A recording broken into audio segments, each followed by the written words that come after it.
So আমাদের হচ্ছে দেশি মুরগির রেসিপি। সো প্রথমে আলুটা ভেজে নেওয়া হচ্ছে। পেঁয়াজ আর টমেটোটাকে একটু ভেজে নেওয়া হচ্ছে।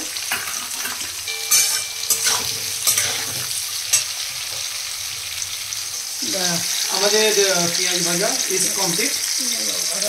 গরম মশলা দেওয়া হলো।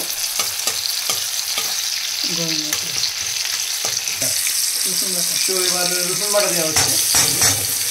আগে গরম মশলা দেওয়া হবে, এবার রসুন বাটা দেওয়া হচ্ছে।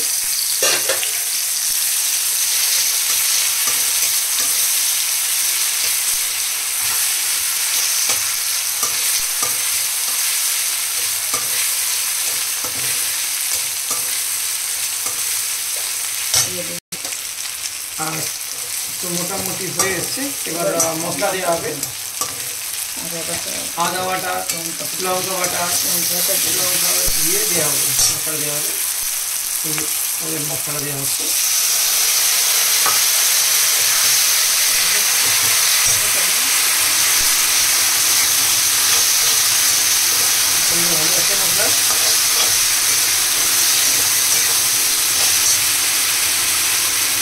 মশলা সামান্য জল দেওয়া হবে। ওই মশলাটা দিয়ে দেওয়া হবে, সেটা দিই।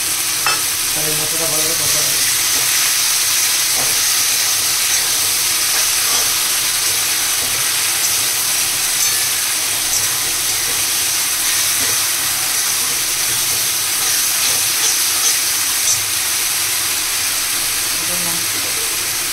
আচ্ছা, আমাদের যে দেশি মুরগির এটা ম্যারিনেশন করা আছে, ম্যারিনেট করা আছে। তো আমার প্রোনাউন্সিয়েশনটা একটু ভুল হয়েছিল। ম্যারিনেট করা আছে। তো কষাটা হয়ে গেছে। তো এবার ম্যারিনেট করা মাংসটা কষার মধ্যে দিয়ে দেওয়া হবে। আমরা এক এক করে দেবো না, একেবারে বাড়িটা দিয়ে দেওয়া হবে। দিয়ে দেবো।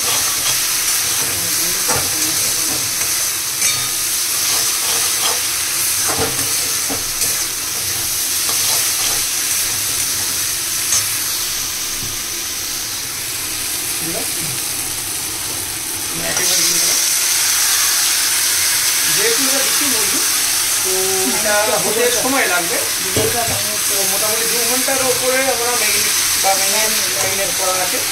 তো এটা করতে মোটামুটি ঘন্টা লেগে যাবে। তো আমরা এটা কষা হোক। তো আপনাদের সঙ্গে আরও দেখতে পাবো, সঙ্গে থাকবে। সো আমাদের চিনিটা দেওয়া হয়নি। সো একটু চিনি দেওয়া হলো। তো এবার একটুখানি হবে, হতে সময় লাগবে, সঙ্গে থাকো। সো আমাদের কষা রেডি। সো এই আমাদের কি বলে এটা, হ্যাঁ, এই আমাদের দেশি মুরগির রেসিপি। সো বন্ধুরা, thank you for watching our video.